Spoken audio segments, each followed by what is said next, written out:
ವಾಸುದೇವ, ಉಭಯ ಸೈನ್ಯಗಳ ಮಧ್ಯೆ ರಥವನ್ನು ನಿಲ್ಲಿಸು. ನನ್ನೊಡನೆ ಯುದ್ಧ ಮಾಡಲು ಸಿದ್ಧರಾಗಿರುವ ಕೌರವ ಯೋಧರನ್ನೊಂದು ಸಾರಿ ನೋಡುವೆನು. ಕೌರವನ ಹಿತಾಕಾಂಕ್ಷೆಯಿಂದ ಪ್ರಾಣಗಳನ್ನು ತೃಣಪ್ರಾಯವಾಗಿ ಪರಿಗಣಿಸಿ ಕುರುಕ್ಷೇತ್ರ ಯುದ್ಧದಲ್ಲಿ ಸಮ್ಮಿಳಿತರಾಗಿರುವ ಕ್ಷತ್ರಿಯ ವೀರರನ್ನೊಂದು ಸಾರಿ ನನಗೆ ತೋರಿಸು. ನಿನ್ನ ಇಚ್ಛೆ ಅರ್ಜುನ.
हेलो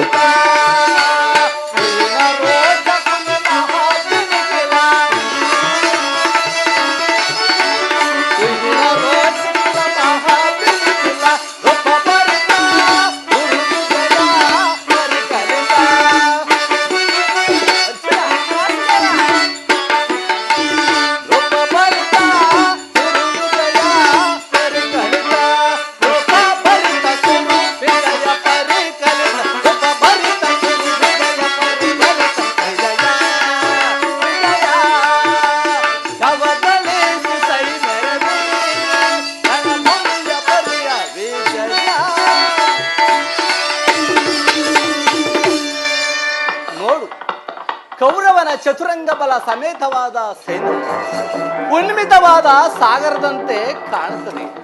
ಇತ್ತ ನೋಡು, ತನಗೆ ಪ್ರಿಯ ಕರ್ಣ ದುಶ್ಯಾಸನ ಅಶ್ವಾರೂಢನಾಗಿ ಸೇನಾ ರಚನೆಯನ್ನು ಪರಿಶೀಲಿಸುತ್ತಿರುನು.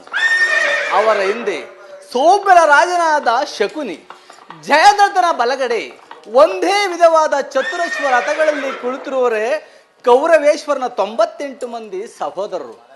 ಆ ಸಮೂಹದಲ್ಲಿಯೇ ದುರ್ಯೋಧನನ ಮಕ್ಕಳಿರುವರು. ಅವರ ರಕ್ಷಣೆಗಾಗಿ ಧನುರ್ಧಾರಿಯಾದ ದ್ರೋಣನು ಸ್ವಲ್ಪ ಮುಂದೆ ನಿಂತಿರುವನು. ದ್ರೋಣನ ಪಾರ್ಶ್ವದಲ್ಲಿ ವಲ್ಕಲಧಾರಿಯಾಗಿ ಗಂಭೀರ ಮುದ್ರೆಯಿಂದ ನಮ್ಮ ಕಡೆ ನೋಡುತ್ತಿರುವನೇ ಅಶ್ವತ್ಥಾಮನು. ಇತ್ತ ನೋಡು ಪಾರ್ಥ, ಸ್ವರ್ಣಮಯವಾದ ಅಷ್ಟಶ್ವ ಶೋಭಿತ ರಥದಲ್ಲಿ ಶ್ವೇತ ವಸ್ತ್ರಧಾರಿ ಕುಳಿತ ಆ ಮಹಾಪುರುಷನೇ ಕೌರವನ ಸೇನಾಧಿಪತಿ ಭೀಷ್ಮನು. ನರಗೂದಿನಿಂದ ತುಂಬಿದ ಅವನ ಮಸ್ತಕದಲ್ಲಿ ವಜ್ರ ಖಚಿತವಾದ ಅಧಿಕಾರ ಮಗುಟವು ಬೆಳಗುತ್ತಿರುವುದು. ನೋಡು ಪಾರ್ಥ, ಆತನು ನಿಮ್ಮ ಪಿತಾಮಹನು, ಭರತ ವಂಶದ ಕೀರ್ತಿ ಜ್ಯೋತಿ. ಯುದ್ಧವನ್ನು ಪ್ರಾರಂಭಿಸುವ ಮೊದಲು ಆ ಮಹಾಪುರುಷನಿಗೆ ವಂದಿಸು. ಆಜ್ಞೆ ಮಾಧವ. ಏ ಕುರು ಪಿತಾಮಹ ಭೀಷ್ಮನ್, ಇದೋ ನಿನಗೆ ವಂದಿಸುವೆನು. ಈ ಅರ್ಜುನನ ಪ್ರಣಾಮಗಳನ್ನು ಸ್ವೀಕರಿಸು. ವಾಸುದೇವ, ನನ್ನ ಜೀವನದಲ್ಲಿ ಇದೆಂತಹ ಪವಿತ್ರವಾದ ಸಮಯ. ನನ್ನ ಮನಸ್ಸಿನಲ್ಲಿ ಹುಟ್ಟುತ್ತಿರುವ ಭಾವನೆಗಳನ್ನು ನಿನ್ನೊಡನೆ ಹೇಳಬಲ್ಲೆನಾದರೆ, ಇದೇನು ಅರ್ಜುನನ ಪತನವೋ ಅಥವಾ ಉತ್ಥಾನವೋ ವಾಸುದೇವ? ಮಿತ್ರ, ಏನಾಯಿತು? ಏಕೆ ವಿಚಲಿತನಾಗಿರುವೆ? ವಾಸುದೇವ,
ವಾಸುದೇವ, ಏನು ಹೇಳಲಿ ವಾಸುದೇವ. ಅಂಗ ಪ್ರತ್ಯಂಗಗಳಲ್ಲಿ ದಾರುಣ ಜೋಲೆ, ಬೇಸಿಗೆ ಬಿಸಿಲಿನಿಂದ ಬೆಂದ ತಾವರೆಯಂತೆ ನನ್ನ ಮುಖವು ಬಾಡಿರುವುದು, ಕೈ ಕಾಲುಗಳಲ್ಲಿ ಕಂಪನವು, ಶರೀರದಲ್ಲಿ ರೋಮಾಂಚನವು ಹುಟ್ಟುತ್ತಿರುವುದು. ವಾಸುದೇವ, ಗಾಂಡೀವವು ಕೈಯಿಂದ ಕಳಚಿತು, ನಾಲಿಗೆಯು ಒಣಗುತ್ತಿರುವುದು, ಕಾಲುಗಳಲ್ಲಿ ನಿಲ್ಲಲು ತ್ರಾಣವಿಲ್ಲ. ವಾಸುದೇವ, ನಾನು ನೋಡುತ್ತಿರುವುದಾದರೂ ಏನನ್ನ? ಇವರೆಲ್ಲರೂ ನನ್ನ ಬಂಧು ಬಾಂಧವರು, ಮಿತ್ರರು, ಗುರುವರ್ಯರು, ಜ್ಞಾತಿಗಳು. ಇವರಲ್ಲೆಷ್ಟು ಜನರ ಧಮನಿಗಳಲ್ಲಿ ಭರತ ವಂಶದ ಪವಿತ್ರ ರಕ್ತವು ಹರಿಯುತ್ತಿರುವುದೆಂಬುದನ್ನು ನೀನು ಬಲ್ಲೆಯ? ವಾಸುದೇವ, ಅಲ್ಪ ಭೋಗದ ಆಸೆಗಾಗಿ ನಾನೀ ಜ್ಞಾತಿವರೆಗೆ ಕೈ ಹಾಕಲಾರೆನು. ವಾಸುದೇವ, ಇದೇನು ಅರ್ಜುನ?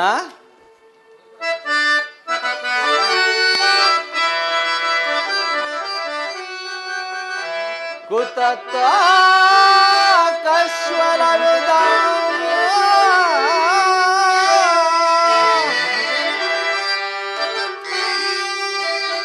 ಕುತತ್ವ ಕಶ್ವಲವಿದ ವಿಷಮೇ ಸಮಪಸ್ಥಿತಂ ಅನಾರ್ಯ ದುಷ್ಟಮ ಸರ್ಗಮ ಅಕೀರ್ತಿಕರಮರ್ಜುನ.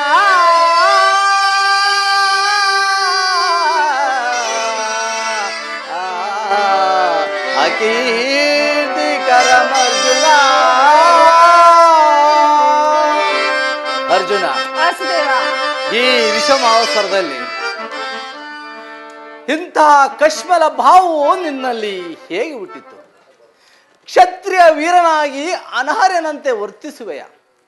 ತೆರೆದ ಸ್ವರ್ಗದ ಬಾಗಿಲನ್ನು ನಿರಾಕರಿಸಿ ನರಕದ ಮಾರ್ಗವನ್ನು ಹಿಡಿಯಬೇಡ. ನರನೆಂದು ಹೆಸರಾಗಿ ಏಡಿ ಎಂಬ ನಿಂದನೆಯನ್ನು ನಾನು ಸಹಿಸಲಾರೆ. ನೀನು ಈ ಯುದ್ಧ ದೌರ್ಬಲ್ಯವನ್ನು ತ್ಯಜಿಸಿ ಯುದ್ಧಕ್ಕೆ ಸಿದ್ಧನಾಗು ಪಾರ್ಥ. ವಾಸುದೇವ, ಕಥಂ ಭೀಷ್ಮ ಮಹಂ ಸಂಖ್ಯೆ ಗೋಳಂಚ ಮಧುಸೂದನ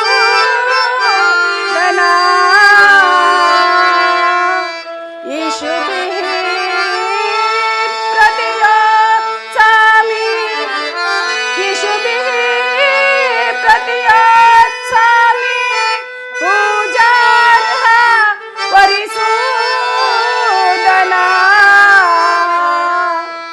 ಪೂಜಾರ್ಯ ವರಿಸೂದನ. ವಾಸುದೇವ, ಒಂದು ಸಾರಿ ದಿಷ್ಟಿಸಿ ನೋಡು. ಭೀಷ್ಮನು ನನ್ನ ಪೂಜ್ಯ ಪಿತಾಮಹನು, ಆಚಾರ್ಯ ದ್ರೋಣನು ನನಗೆ ಅಸ್ತ್ರ ಶಿಕ್ಷಣವನ್ನು ಹೇಳಿಕೊಟ್ಟ ಗುರು. ಪೂಜಾರ್ಹರಾದ ಇವರ ಮೇಲೆ ನಾನು ಬಾಣ ಪ್ರಯೋಗ ಮಾಡುವುದೇ ವಾಸುದೇವ? ವಾಸುದೇವ, ಗುರುವದೆಯಿಂದ ಲಭಿಸುವ ಸಂಪತ್ತಿಗಿಂತ ಭಿಕ್ಷಾವೃತ್ತಿಯೇ ಶ್ರೇಯಸ್ಕರವಾದದ್ದು. ಬಂಧು ಬಾಂಧವರ ರಕ್ತದಿಂದ ತೊಯ್ದ ರಾಜ್ಯ ಭೋಗವನ್ನು ಅನುಭವಿಸುವ ಆಸೆ ನನಗಿಲ್ಲ. ಮಿತ್ರ, ನನಗೆ ಈ ಯುದ್ಧ ಬೇಡ. ರಥವನ್ನು ತಿರುಗಿಸು ಮಿತ್ರ. ಸ್ವಜನ ವಧೆಯು ನನ್ನಿಂದಾಗದು ವಾಸುದೇವ. ಯಾರು ವಧಿಸುವುದು ಅರ್ಜುನ? ಅಳಿವಿಲ್ಲದ ಆತ್ಮವನ್ನು ವಧಿಸುವುದು ಅಸಂಭವ. ಮನುಷ್ಯನು ಹರಿದುವಾದ ಬಟ್ಟೆಗಳನ್ನು ಬಿಸಿಟ್ಟು ಹೊಸ ಬಟ್ಟೆಗಳನ್ನು ಧರಿಸುವಂತೆ ಆತ್ಮನು ಜೀರ್ಣವಾದ ದೇಹವನ್ನು ತ್ಯಾಗ ಮಾಡಿ ಬೇರೊಂದು ದೇಹವನ್ನು ಆಶ್ರಯಿಸುನು. ಮರಣವು ದೇಹದ ನಾಶ, ಅವಿನಾಶಿಯಾದ ಆತ್ಮದ ಅವಸನವಲ್ಲ. ದೇಹಕ್ಕೆ ಬಾಲ್ಯ, ಯೌವನ, ವಾರ್ಧಿಕಾದಿ ಅವಸ್ಥೆಗಳು ಪ್ರಾಪ್ತವಾಗುವಂತೆ ಮಾನವನಿಗೆ ದೇಹಾಂತರ ಪ್ರಾಪ್ತಿಯು ಸಹಜವಾದುದು. ಅದರ ಸಲುವಾಗಿ ಪಂಡಿತನು ಅದರ ಸಲುವಾಗಿ ದುಃಖಿಸಲ್ಲ. ಈ ಭೀಷ್ಮ ದ್ರೋಣರು, ನೀನು, ನಾನು ಕೂಡ ಹಿಂದೆ ಅನೇಕ ಸಾರಿ ಜನಿಸಿರುವವು, ಮುಂದೆಯೂ ಸಹ ಜನಿಸುವು. ಜನ್ಮ ಮೃತ್ಯುಗಳು ಆತ್ಮನ ಅನಂತ ಪ್ರವಾಸದ ಎರಡು ಅಂತರಗಳು. ಹುಟ್ಟಿದವನಿಗೆ ಮರಣವು, ಮೃತ್ಯನಿಗೆ ಪುನರ್ಜನ್ಮವು ಮೊದಲೇ ನಿಶ್ಚಿತವಾಗಿರೋದು. ಅವಶ್ಯಕವಾಗಿ ಆಗಬೇಕಾದದ್ದಕ್ಕೆ ಮೂಢನಂತೆ ಚಿಂತಿಸಿ ಫಲವೇ ಇಲ್ಲ. ಯುದ್ಧವು ಕ್ಷತ್ರಿಯನ ಧರ್ಮ. ನಿನ್ನ ಧರ್ಮವನ್ನು ನೀನು ಪಾಲನೆ ಮಾಡು. ವಾಸುದೇವ, ಯುದ್ಧದ ಹೆಸರೆತ್ತಿದರೆ ನನ್ನ ಹೃದಯವು ಕಂಪಿಸುತ್ತಿರುವುದು. ದುಸ್ಸಾಹ ಶೈತ್ಯಾಧಿಕ್ಯದಿಂದ ಸರ್ವಾಂಗಗಳು ನಿಶ್ಚೇಷಿತವಾಗುವವು. ವಾಸುದೇವ, ನಾನು ಹೇಳಿಯಲ್ಲ ವಾಸುದೇವ. ಆದರೂ ಪಾಪ ಭೀತಿಯಿಂದ ಯುದ್ಧ ವಿಮುಖನಾಗಿರುವೆ ವಾಸುದೇವ. ಹೇಳು, ಯುದ್ಧದ ಹೊರತಾಗಿ ಕ್ಷತ್ರಿಯನಿಗೆ ಮತ್ತಾವ ಧರ್ಮವೂ ಇಲ್ಲವೇ? ಸ್ವಧರ್ಮ ಪಾಲನೆಯಲ್ಲಿ ಪ್ರಾಣಗಳನ್ನಾದರೂ ತ್ಯಜಿಸಬೇಕು, ಆದರೆ ಪರಧರ್ಮಾವಲಂಬನು ಅನರ್ಥಕಾರಿ. ನೆನಪಿರಲಿ ಅರ್ಜುನ, ಇದು ಧರ್ಮಯುದ್ಧ. ನೀನು ಈ ಯುದ್ಧದಿಂದ ನಿವೃತ್ತನಾದರೆ ಸ್ವಧರ್ಮವನ್ನು ಉಲ್ಲಂಘಿಸಿದ ಪಾಪಕ್ಕೆ ಗುರಿಯಾಗಿ ಅಕೀರ್ತಿ ಭಾಜನೆನಿಸುವೆ. ನಿನ್ನಂತ ಸಂಭಾವಿತನಿಗೆ ಅಕೀರ್ತಿಯು ಮರಣಕ್ಕಿಂತ ಘೋರತರವು. ಶತ್ರುಗಳು ಏಳಿ ಎಂದು ಹಳಿಯುವರು, ಆತ್ಮೀಯರು ವಂಚಕನೆಂದು ನಿಂದಿಸುವರು. ಈ ಮನೋವಿಕಾರವನ್ನು ಬಿಟ್ಟು ಸ್ವಧರ್ಮವನ್ನು ಪಾಲನೆ ಮಾಡು. ಕರ್ಮವು ಪೌರುಷದ ಲಕ್ಷಣ. ಅರ್ಕಮ್ಯನಾದ ಮಾನವನ ಜೀವಂತ ಶವದಂತೆ. ಸರ್ವರ ನಿಂದೆಗೂ ಪಾತ್ರನು, ಸರ್ವರಿಂದ ವರ್ಜಿತನು. ಅಜ್ಞಾನದಿಂದ ನೀನು ಕರ್ಮ ಭ್ರಷ್ಟನಾಗಬೇಡ ಪಾರ್ಥ. ಏ ವಾಸುದೇವ, ಈ ಯುದ್ಧದಲ್ಲಿ ನನ್ನ ಕರ್ಮವೇನು? ಧರ್ಮ ನಾಶವೋ ಧರ್ಮ ಸಂರಕ್ಷಣೆಯೋ? ಉಭಯ ಭ್ರಷ್ಟನಾಗದಂತೆ ನನ್ನನ್ನು ಕಾಪಾಡು ವಾಸುದೇವ. ಕರ್ಮವು ಮಾನವ ಜೀವನದ ರಾಜಮಾರ್ಗ. ನೀನೀಗ ಕರ್ಮ ತತ್ಪರನಾಗು. ಫಲಗಳನ್ನು ಚಿಂತಿಸದೆ ನಿರ್ದಿಷ್ಟ ಕರ್ಮವನ್ನು ಆಚರಿಸು. ಏಕೆಂದರೆ ಮಾನವನು ಕರ್ಮಕ್ಕೆ ಮಾತ್ರ ಅಧಿಕಾರಿ, ಫಲವು ಅವನ ಅಧೀನವಲ್ಲ. ಅನಾಸಕ್ತ ಚಿತ್ತನಾಗಿ ಸಿದ್ಧಿ ಅಸಿದ್ಧಿಗಳಲ್ಲಿ ಸಮಾನ ಭಾವದಿಂದ ಕಾರ್ಯಾಚರಣೆ ಮಾಡುವುದೇ ಮಾನವನ ಕರ್ತವ್ಯ. ಅಸ್ತ್ರಗಳನ್ನು ಧರಿಸು, ಕರ್ಮಯೋಗಿ ಎನಿಸು. ಇಹದಲ್ಲಿ ಕೀರ್ತಿಯನ್ನು, ಪರದಲ್ಲಿ ಸ್ವರ್ಗವನ್ನೂ ಪಡೆಯುವೆ. ಈ ದಿವ್ಯವಾಣಿಯಿಂದ ನನ್ನ ಮನಸ್ಸಿನ ಪ್ರಸ್ತುತ ಪ್ರಜ್ಞೆಯನ್ನು ಎಚ್ಚರಿಸುತ್ತಿರುವ ನೀನು ಯಾರು? ಏ ಕರ್ಮಯೋಗಿನ್, ಇಹಲೋಕದಲ್ಲಿ ನಿನ್ನ ನಿರ್ದಿಷ್ಟ ಕರ್ಮಗಳೇನು? ಅರ್ಜುನ, ನಾವಿಬ್ಬರು ಇಹಲೋಕದಲ್ಲಿ ಜನ್ಮಗ್ರಹಣ ಮಾಡಿರು. ನನಗೆ ಅವುಗಳ ನೆನಪಿರುವುದು, ನಿನಗಿಲ್ಲ. ನಾನು ಜನ್ಮ ಜರಾಹಿತನು, ಅವೈಹಾತ್ಮಕನು, ಪಂಚಭೂತಗಳಿಗೆ ಒಡೆಯನು. ಯಾವಾಗ ಧರ್ಮದ ಪತನವೋ ಅಧರ್ಮದ ಉದ್ಧಾರವೋ ಆಗುವುದೋ ಆಗ ನಾನು ಈ ಭೂಮಿಯಲ್ಲಿ ಜನ್ಮಗ್ರಹಣ ಮಾಡೋನು. ಸಜ್ಜನರ ಪಾಲನೆ, ದುಷ್ಟರ ನಾಶ, ಧರ್ಮ ಸಂಸ್ಥಾಪನೆ ಇವೇ ನನ್ನ ಅವತಾರದ ಉದ್ದೇಶಗಳು ಪಾರ್ಥ.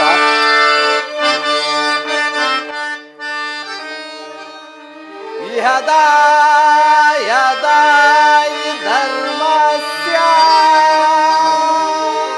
ಗ್ಲಾನಿರ್ಭವತಿ ಭಾರತ ಅಭ್ಯುತ್ಥಾನಮ ಧರ್ಮಸ್ಯ ತದಾತ್ಮನಾಂ ಸೃಜಾಮ್ಯಹಂ ಪರಿತ್ರಾಣಾಯ ಸಾಧುನಂ ವಿನಾಶಾಯ ದುಷ್ಕೃತ ಧರ್ಮ ಸಂಸ್ಥಾಪನಾಚಾರ್ಯ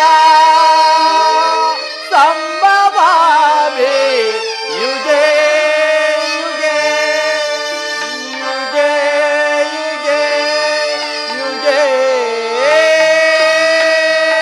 ಯುಗೇ.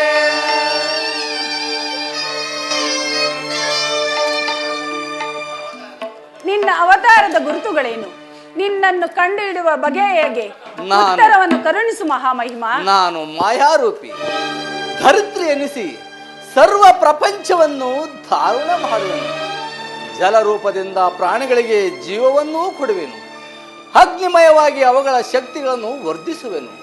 ವಾಯುವೆನಿಸಿ ಚಲಿಸುವೆನು. ಆಕಾಶವೆನಿಸಿ ವಿಶ್ವ ಜಗತ್ತನ್ನು ವ್ಯಾಪಿಸಿರುವೆನು.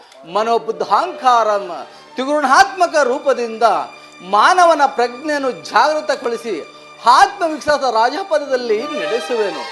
ಬಹುರೂಪಾತ್ಮಕವಾದ ಜಗತ್ತಿನ ಪ್ರಭಾವ ಪ್ರಳಯಗಳಿಗೆ, ಉದಯ ವಿನಾಶಕ್ಕೆ ನಾನೇ ಕಾರಣ.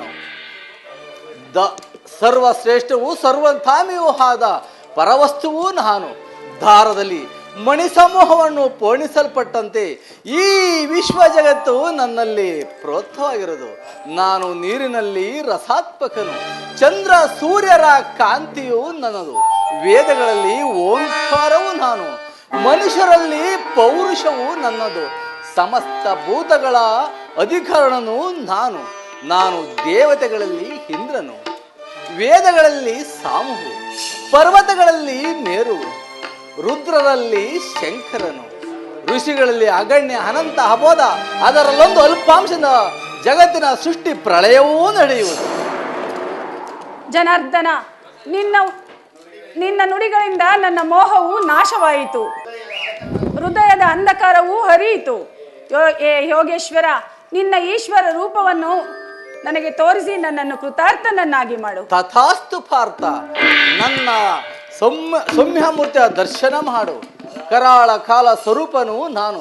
ಕುರುಕ್ಷೇತ್ರದಲ್ಲಿ ಸಮ್ಮಿಳಿತರಾಗುವ ಸಮಸ್ತ ಯೋಧರನ್ನು ಒಂದೇ ಸಾರಿ ಅಪೋಷಲಿ ಪೋಷಣೆ ಮಾಡಿಕೊಂಡು ನನ್ನ ಉದರದಲ್ಲಿ ಧರಿಸಿಕೊಳ್ಳು. ನೀನು ನಿಯಮಿತ ಮಾತ್ರಕ್ಕೆ ನನ್ನ ಸಹಾಯಕನಗು. ಯುದ್ಧದಲ್ಲಿ ಜಯಶೀಲಿಯಾಗಿ ಕೀರ್ತಿಯನ್ನೂ ಗಳಿಸುವಂತೆ.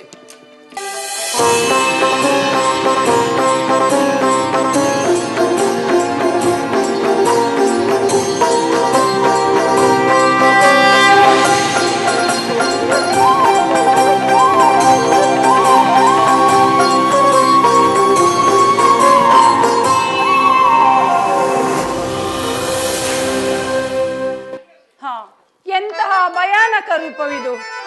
ಶರಣರ ಪಾಳೆಯ ಜೀವನ ನಿಧಿಯೇ,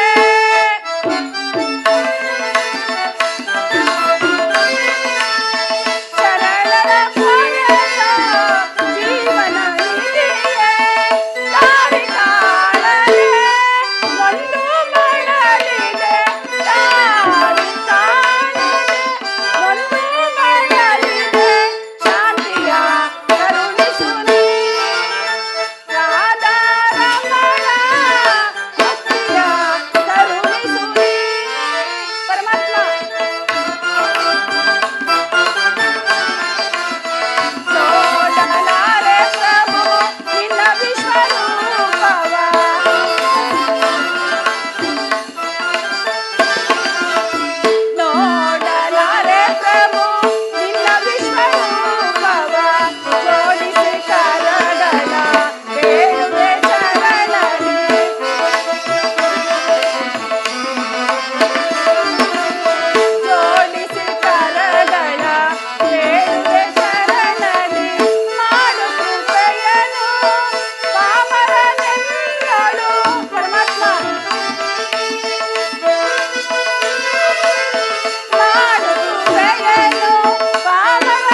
ಎಂತಹ ಭಯಾನಕ ರೂಪವು ಇದು.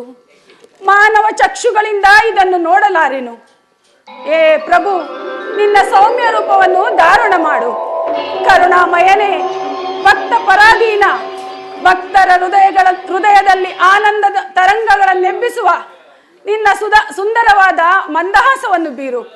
ಗೋಪಿಕಾ ವಲ್ಲಭ, ಲಲನಾ ಚಿತ್ತರಂಜಕವಾದ ನಿನ್ನ ಸುಧಾ ಮಧುರವಾದ ವದನವೆಲ್ಲಿದೇವಾ? ಸುಹಾಸ ವದನವೆಲ್ಲಿದೇವಾ? ಭಯವನ್ನು ಬಿಡು ಪ್ರಾಣಸಕ. ಗದಾಚಕ್ರ ಶೋಭಿತವಾದ ನನ್ನ ಸೌಮ್ಯ ಮೂರ್ತಿಯ ದರ್ಶನ ಮಾಡು. ಸಾಗರದ ಮಧ್ಯೆ ಪ್ರಶಾಂತ ಗಂಭೀರ ಜಲರಾಶಿಯಲ್ಲಿ ನಿಶ್ಚಲವಾಗಿ ನಡೆಯುವ ನಾವೆಯಂತೆ ನಿನ್ನ ನೌಕೆಯು ಪ್ರತಪಷ್ಟವಾಗದಂತೆ ನೋಡಿಕೊಂಡು ಸುರಕ್ಷಿತವಾಗಿ ದಡವನ್ನು ಮುಟ್ಟಿಸಲು ನಾನು ಕರ್ಣಧಾರನಾಗಿ ನಿಂತಿರುವೆನು.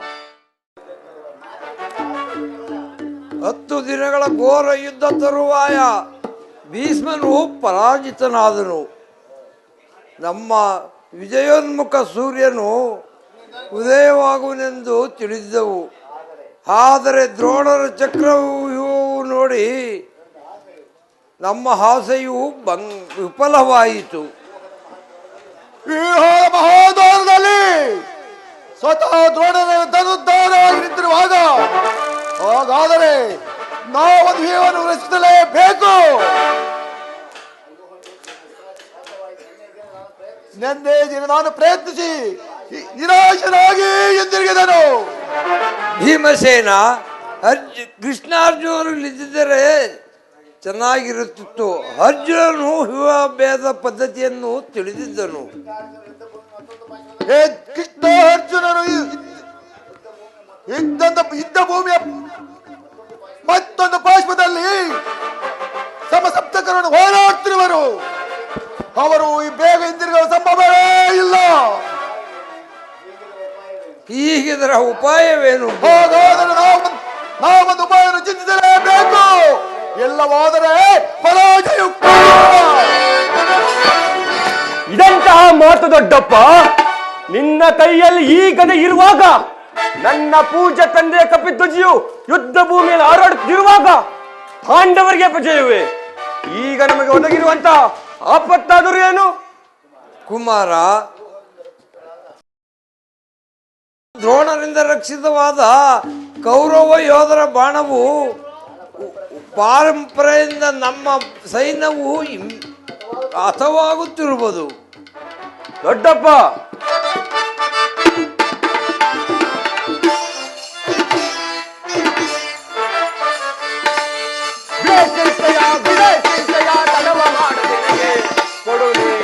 ಅಭಯ ಬಿಡೆ ಚಿಂತೆಯ. ದೊಡ್ಡಪ್ಪ, ಕುಮಾರ, ಹಿಡಿದು ತೋಡನ ವ್ಯೂಹ ಬೇರಿಸಿ ಕಡಿದೆ ವೈದ್ಯ ಕಿರಡನೆಲ್ಲ. ದೊಡ್ಡಪ್ಪ, ಹಿಡಿದು ತೋಡನ ವ್ಯೂಹ ಬೇರಿಸಿ ಕಡಿದೆ ವೈದ್ಯ ಕಿರಡನೆ. ಕಣದೊಳಗೆ ಕೆಣಕಿದರೆ ಕರುಳುಗಳ ಬಗೆದಿಡುವೆ. ರಣದೊಳಗೆ ಕೆಣಕಿದರೆ ಕರುಳುಗಳ ಬಗೆದಿಡುವೆ. ರಣದೊಳಗೆ ಕೆಣಕಿದರೆ ಕರುಳುಗಳ ಬಗೆದಿಡು. ಬಿಡೆ ಚಿಂತೆಯ ಕಳವ ಮಾಡುವೆ. ಕೊಡುವೆ ಅಭಯ ಬಿಡೆ ಚಿಂತೆಯ. ದೊಡ್ಡಪ್ಪ, ಎಲ್ಲ ತೋಲ ವಿಕ್ರಮಲ್ಲಿ ಕರವೇಣ. ತಾಲಿ ದೊರೆಯುವ ಚತುರರನ್ನೆಲ್ಲ ಕಾಲ ವಿಕ್ರಮಲ್ಲಿ ಕರವೇಣ. ವೀರದಿಂದಲೇ ಗರ್ವವ ಮುರಿದು. ದೊಡ್ಡಪ್ಪ, ವೀರದಿಂದಲೇ ಗರ್ವವ ಮುರಿದು ಮೇಳೈಸಿ ಬರುವೆ. ಜಗದೊಳು ಮೇಳೈಸಿ ಬರುವೆ. ಬಿಡೆ ಚಿಂತೆಯ ಕಳವ ಮಾಡುವೆ. ಕೊಡುನಿ ಅಭಯ ಬಿಡೆ ಚಿಂತೆಯ. ಇದಕ್ಕೋಸ್ಕರ ಇಷ್ಟೊಂದು ಚಿಂತೆಯ ಜ್ಯೇಷ್ಠ ಪಿತ. ನಾನು ಆ ಚಕ್ರವ್ಯೂಹವನ್ನು ಭೇದಿಸಿರುವೆನು. ಅದಕ್ಕೆ ಅನುಮತಿ ಪಡೆಯಲೆಂದೇ ನಾ ಇಲ್ಲಿಗೆ ಬಂದದ್ದು. ಕುಮಾರ, ನಿನ್ನ ಉತ್ಸಾಹವನ್ನು ನಾನು ಅಭಿನಂದಿಸುವೆನು. ನಾವೆಲ್ಲರೂ ಜೀವಿಸಿದ್ದು ಆ ದುಸ್ಸಾಧ್ಯವಾದ ಕೆಲಸಕ್ಕೆ ನಿನ್ನನ್ನು ಕಳಿಸಲು ನಮ್ಮ ಮನಸ್ಸು ಒಪ್ಪದು. ದೊಡ್ಡಪ್ಪ, ನಾನು ಚಿಕ್ಕವನೆಂದು ಈ ರೀತಿ ಹೇಳುತ್ತಿರುವೆಯಾ? ನಿನ್ನ ಕಣ್ಣ ಮುಂದಿರುವ ಈ ಪಾರ್ಥಿವ ದೇವು ಚಿಕ್ಕದಿರಬಹುದು, ಆದರೆ ಅದರೊಳಗಿಂದ ಜೀವ ಜ್ಯೋತಿಯು ಚಿಕ್ಕದಲ್ಲ. ಕ್ಷಾತ್ರ ತೇಜದ ಚಿರಪ್ರಕಾಶದಿಂದ ಪ್ರಜ್ವಲ್ಯಮಾನವಾಗಿ ಬೆಳಗುತ್ತಿದೆ. ಸಾಹಸದ ಮಹಾಫಲಕದಿಂದ ಪ್ರತಿಬಿಂಬಿತವಾಗಿ ವಿಜೃಂಭಿಸುತ್ತಿದೆ. ಅದು ತನ್ನ ಮಹತ್ ಪ್ರಕಾಶದಿಂದ ಆ ಕುರುಕ್ಷೇತ್ರವನ್ನು ಬೆಳಗಲು ಅನುಮತಿಯನ್ನು ಕೊಡು. ಆಗ ನನ್ನನ್ನು ಮಗನಾಗಿ ಪಡೆದ ಧನಂಜಯನು ಅಭಿಮಾನದಿಂದ ತಲೆದೂಗಲಿ. ವೀರಪ್ರಸವಾದ ಸುಭದ್ರೆಯು ಆನಂದಾಶಗಳನ್ನು ಸುರಿಸಲಿ.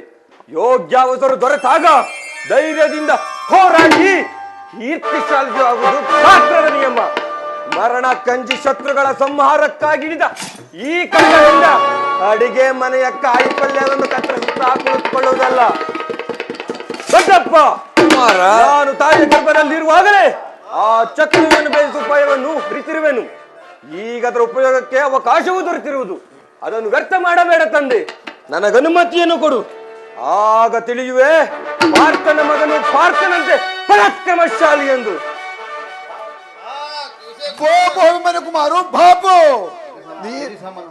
ಅಗ್ರಜ, ಅಭಿಮನ್ಯ ಪ್ರಾರ್ಥನೆಯನ್ನು ನಿರಾಕರಿಸಬೇಡ. ನಾನು ಸೈನ್ಯವೆಲ್ಲವನ್ನು ತೆಗೆದುಕೊಂಡು ಹೋಗಿ ಅಭಿಮನ್ಯುಗೆ ಸಹಾಯಕನಾಗಿ ನಿಂತು ಅಭಿಮನ್ಯು ಒಳಗೆ ಹೋದ ತಕ್ಷಣ ನಾವು ಚಿನ್ನ ಬಿಂದು ಅನಿರೀಕ್ಷಿತವಾಗಿ ಒದಗಿರುವ ಈ ಸಹಾಯವನ್ನು ಕಳೆದುಕೊಳ್ಳಬೇಡ. ಕುಮಾರ, ಭೀಮಸೇನ ನಿನ್ನ ಇಷ್ಟದಂತೆ ಆಗಲಿ. ಅರ್ಜುನನ ಪ್ರಾಣ ಪದಕವನ್ನು ನಿನ್ನ ಕೈಯಲ್ಲಿಡುವನು. ರಣರಂಗದಲ್ಲಿ ಒಂದು ಕ್ಷಣ ಮಾತ್ರವೂ ಕುಮಾರನನ್ನು ಬಿಟ್ಟಿರಲಾಗದು. ದೊಡ್ಡಪ್ಪ, ನಿಮ್ಮೆಲ್ಲರ ಆಶೀರ್ವಾದವು ನನ್ನನ್ನು ವಜ್ರ ಕವಚದಂತೆ ರಕ್ಷಿಸಿಕೊಂಡಿರಲು ಇನ್ನೆಲ್ಲಿಯೋ ಭಯವುದು. ಕುಮಾರ,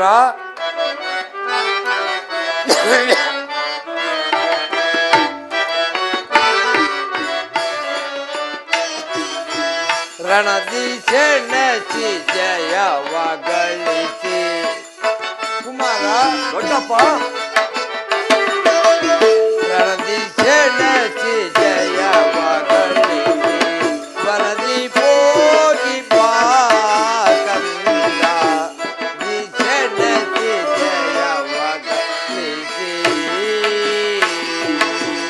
ಕುಮಾರ, ದೊಡ್ಡಪ್ಪ, ಹಡುವ ಹಿಡಿದು ಶರವ ಪಿಡಿದು. ಕುಮಾರ, ಹಡುವ ಹಿಡಿದು ಶಿರವ ಪಿಡಿದು ಶಿರವ ಚೆಂಡಾಡು ಕಂದ. ಹಡುವ ಹಿಡಿದು ಶಿರವ ಪಿಡಿದು ಶಿರವ ಚೆಂಡಾಡು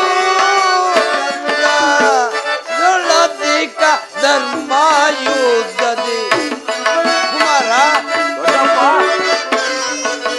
ದರೆಯೊಳದಿಕ ಧರ್ಮ ಯುದ್ಧದಿ ಬರದಿ ಹೋಗಿ ಪಾಡು ರಣದಿ ಹೋರಾಡು ಕಂದ.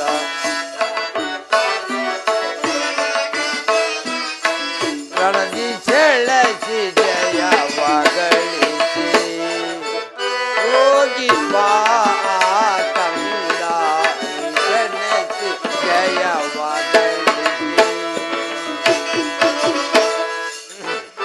ಕುಮಾರ, ದೊಡ್ಡಪ್ಪ,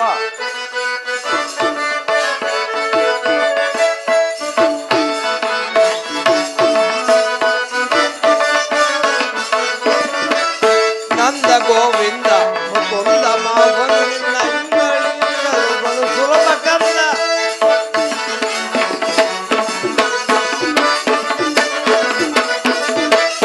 ನಂದ ಗೋವಿಂದ ಮುಕುಂದ ಮಾವನಿಂದ ನಿನ್ನ ಬಳಿ ಇರಲು ಬಲು ಸುಲಭ ಕಂದ. ಒಂದು ವಾಯುನಂದನ ನಿನ್ನ ಬಳಿ ಇರಲು ಹಿಂದೆನ್ನು ವಾಯುನಂದನ ನಿನ್ನ ಬಳಿ ಇರಲು ಭಯವೇದಕ್ಕೆ ಹೋಗಿ ಬಾ ಕಂದ.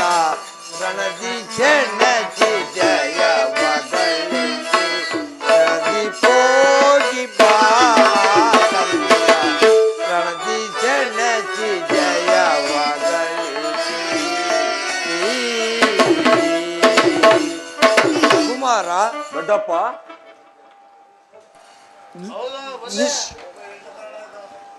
ಕುಮಾರ, ಹೋಗಿ ಜಯಸಾಲ್ನಾಗಿ ಹಿಂದಿರುಗು. ದ್ರೋಣರ ಚಕ್ರಹೂವು ನಿನ್ನ ಪಾಲಿಗೆ ಪುಷ್ಪಹೂ ಆಗಲಿ. ದೊಡ್ಡಪ್ಪ, ನಿಮ್ಮೆಲ್ಲರ ಆಶೀರ್ವಾದವು ಸರ್ವದ ನನ್ನನ್ನು ರಕ್ಷಿಸಿಕೊಂಡಿರಲು ಇನ್ನೆಲ್ಲಿಯೇ ಭಯವುದು. ಹೋಗಿ ಜಯಸಿರನಾಗಿ ಹಿಂದಿರುಗು ಕಂದ. ನಡೆ ದೊಡ್ಡಪ್ಪ. ಬಾ ಕುಮಾರ. ಬಲ ಬಲ ಬಳಿರೆ ಬಳಿರೆ ಜಗದಿ ನೆರಳು. ಬಲ ಬಲ ಬಳಿರೆ ಬಳಿರೆ ಜಗದಿ ನೆರಳು. ಜಗದಿ ನೆರಳು, ನಾವು ಜಗದಿ ನೆರಳು. ಜಗದಿ ನೆರಳು, ನಾವು ಜಗದಿ ನೆರಳು. ಬಲ ಬಲ ಬಳಿರೆ ಬಳಿರೆ ಜಗದಿ ನೆರಳು. ಬಂಡರದೆಯ ದಿಂಡು ತೈಲೆ ಸುಂದರ ಕಲ್ಲು.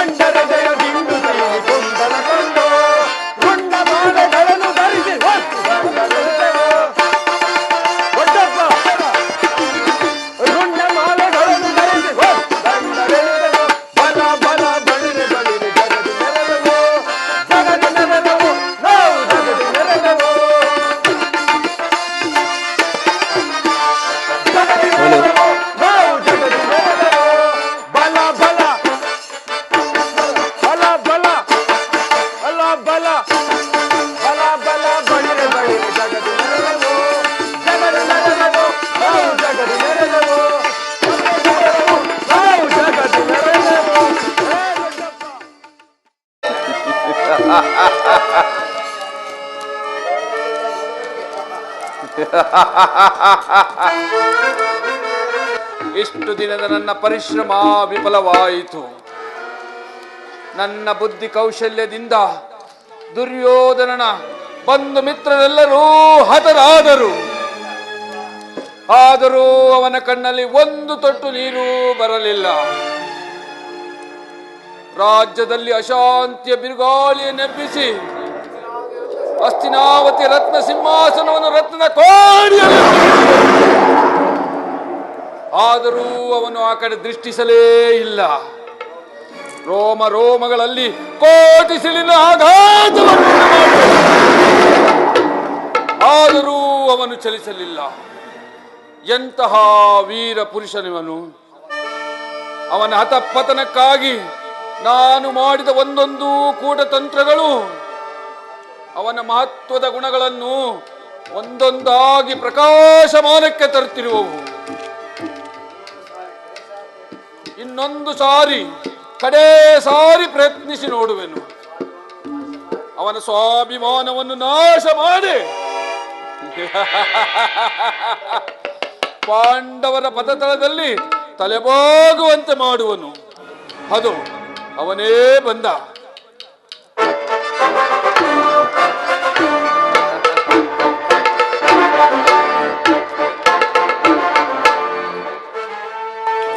ಭಾವ, ಸುಮ್ಮನಿರಬೇಕೆ? ಇದು ಯುದ್ಧದ ಕೊನೆಯ ದಿನ. ನಿರಾಶರಾಗಬೇಡ, ಧೈರ್ಯದಿಂದ ಹೋರಾಡಬೇಕು. ಇನ್ನಾದರೂ ಯುದ್ಧವನ್ನು ಸಾಕು ಮಾಡು ದುರ್ಯೋಧನ. ಸಾಕು ಮಾಡು ಮಾವ. ನೀನು ಈ ರೀತಿ ಹೇಳುವುದೇ ಮಾವ? ಹೌದು, ನಾನೇ ಈ ರೀತಿ ಹೇಳುತ್ತಿರುವೆನು. ಸರ್ವರ ವಿರುದ್ಧವಾಗಿ ನಿನ್ನ ಹೃದಯದಲ್ಲಿ ಯುದ್ಧವೆಂಬ ವಿಷ ಬೀಜ ಬಿಚ್ಚಿದ್ದಕ್ಕಾಗಿ ಇಂದು ಈಗ ದುಃಖಿಸುತ್ತಿರುವೆನು. ಈ ಯುದ್ಧಕ್ಕೆ ನೀನು ಕಾರಣಲ್ಲ ಮಾವ. ರಾಜ್ಯ ವೀರರ ಸಂಪತ್ತು, ಕುರು ಪಾಂಡವರ ರಾಜ್ಯಲೋಭದಿಂದ ಈ ಯುದ್ಧವು ಪ್ರಾರಂಭವಾಯಿತು. ಸ್ವತಃ ನಾನೇ ಅದನ್ನು ಪ್ರತಿಷ್ಠಾಪಿಸಿದನು. ಮಾವ, ನೀನಿಲ್ಲದಿದ್ದ ಪಕ್ಷದಲ್ಲಿ ಹೊರಗಿನ ಮನೆಯ ಪ್ರಕರಣವೂ ನಡೆಯುತ್ತಿಲ್ಲ. ಕಪಟದ ಹೊತ್ತಿಗೆ ಎಣೆ ಇರಲಿಲ್ಲ. ಆ ರಾಜ್ಯಸಭೆಯಲ್ಲಿ ದ್ರೌಪದಿ ಅಪಮಾನವೂ ಆಗುತ್ತಿರಲಿಲ್ಲ. ಯುದ್ಧವು ಖಂಡಿತವಾಗಿ ನಡೆಯುತ್ತಿಲ್ಲ. ನಿನ್ನ ಕೈ ಮುಗಿದು ಬೇಡುವೆನು. ಇವುಗಳಾದರೂ ಯುದ್ಧವನ್ನು ನಿಲ್ಲಿಸು. ನಾನು ನಿನ್ನ ಹಿತೈಸಿ.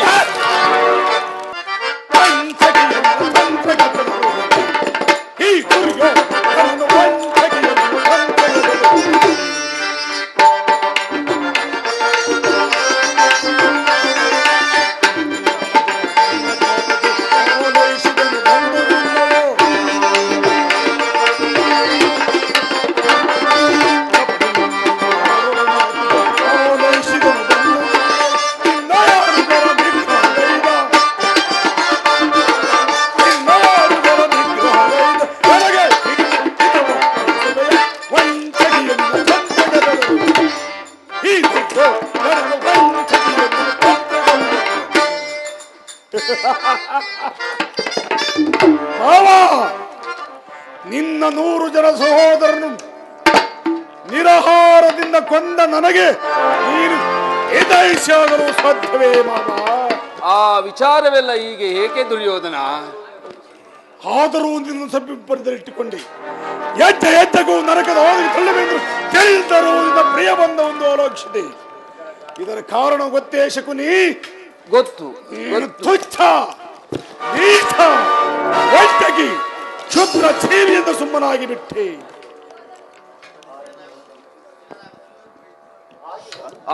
ಹಾಗೆ ಹೋಗಿದ್ದನ್ನು ಚಿಂತಿಸಿ ಫಲವಿಲ್ಲ. ಈಗ ನೀನು ಪಾಂಡವರ ಕ್ಷಮೆಯನ್ನು ಯಾಚು. ಅವರು ಸಂತುಷ್ಟರಾಗಿ ನಿನ್ನ ರಾಜ್ಯವನ್ನು ನಿನಗೇ ಕೊಡುವರು. ಏಕೆ? ಗುರು ಹತ್ಯೆ ನೋಡಿದ್ದಾಯ್ತು. ಬಂಧುಗಳು ಪುತ್ರರು ಒಬ್ಬೊಬ್ಬರಾಗಿ ಯುದ್ಧ ಕ್ಷೇತ್ರದಲ್ಲಿ ಹಿರಿದಾಗಿದ್ದರು. ಇನ್ನು ನಿನ್ನ ಪ್ರತಿಹಿಂಸೆ ಚೋರಿ ಹಾರಲಿಲ್ಲವೇ ಮಾವ? ಹೇಳು, ಇನ್ನು ಯಾವ ಸ್ವತಂತ್ರವನ್ನು ಹೂಡಲಿರವೆ? ದುರ್ಯೋಧನ ಸ್ಥಿರ ಲಕ್ಷ್ಯವು ನಿನ್ನಂತ ಲಕ್ಷ ಶಕುನಗಳ ಬುದ್ಧಿಯನ್ನು ಪುರಾಜಿತ ಮಾಡಿ ಸ್ವರ್ಗದ ಮಾರ್ಗವನ್ನು ಹಿಡಿಯಬಲ್ಲದು.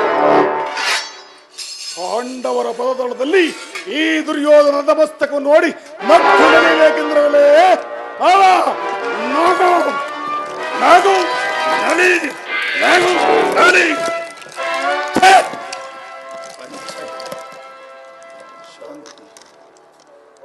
ಶಾಂತಿ ಶಾಂತಿ ಶಾಂತಿ ದುರ್ಯೋಧನ ಶಾಂತಿ. ಶಾಂತಿ. ಸಾವಿರಾರು ಮುಕುಟ ಮರ್ಧರನ್ನು ಕೊಲ್ಲಬೇಕೆಂದು ಕಾದು ಕುಳಿತ ಪಿತಾಮಹ ಭೀಷ್ಮರನ್ನು ಕೊಳೆದುಕೊಂಡ ಮೇಲೆ ನನಗೆ ಶಾಂತಿ. ಅಸ್ತ್ರ ಶಿಕ್ಷಣವನ್ನು ಕೊಟ್ಟ ಗುರು ದ್ರೋಣಾಚಾರ್ಯರು ಕಳೆದುಕೊಂಡ ಮೇಲೆ ನನಗೆ ಶಾಂತಿ. ಇಂಥ ಪ್ರಾಣ ಮಿತ್ರನಾದ ಕಣ್ಣನ್ನು ಕಳೆದುಕೊಂಡ ಮೇಲೆ ನನಗೆ ಶಾಂತಿ. ಇಂಥ ಉತ್ತಮ ವರ್ಣದ ಮಹಾರಥರು ಕಳೆದುಕೊಂಡ ಮೇಲೆ ಶಾಂತಿ. ಹೊರೆಯಿಂದ ಹೊರಗೆ ಪಾರಿನ ಭರಾಳ ಚಿರಿಕೆ.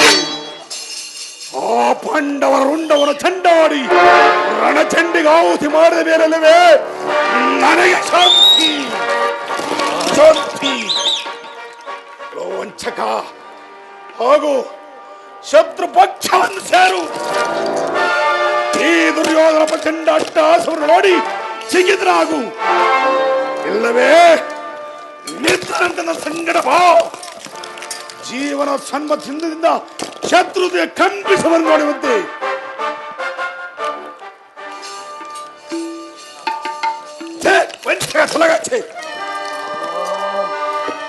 ಎಂತಹ ಅಪಮಾನ! ಯಾರೂ ನನ್ನನ್ನು ಇಷ್ಟು ತುಚ್ಛ ಭಾವದಿಂದ ನೋಡಿರಲಿಲ್ಲ. ದುರ್ಯೋಧನ ದುರ್ಯೋಧನ ದುರ್ಯೋಧನ, ಹೋಗು ವೀರ ಹೋಗು, ಹೋಗು ವೀರ ಹೋಗು.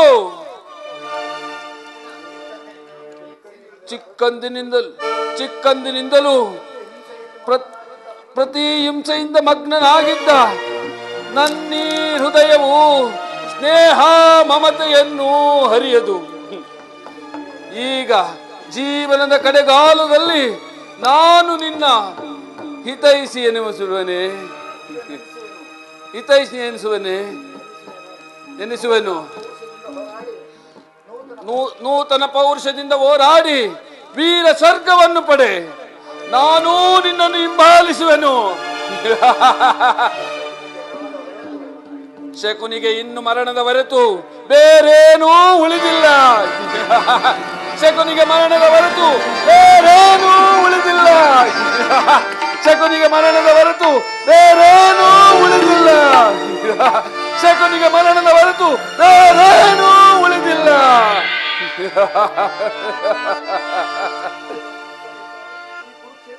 ಈ ಕುರುಕ್ಷೇತ್ರದಲ್ಲಿ ನಾನು ಸಂಪಾದಿಸಿದ್ದುದು ಕೇವಲ ದುರ್ಯತ, ಉಪಮಾತೀತ, ದುರ್ಬಲ ಚಿಂತಾಗ್ನಿ, ದುರ್ಬಲ ಚಿಂತಾಗ್ನಿ, ದುರ್ಬಲ ಚಿಂತಾಗ್ನಿ.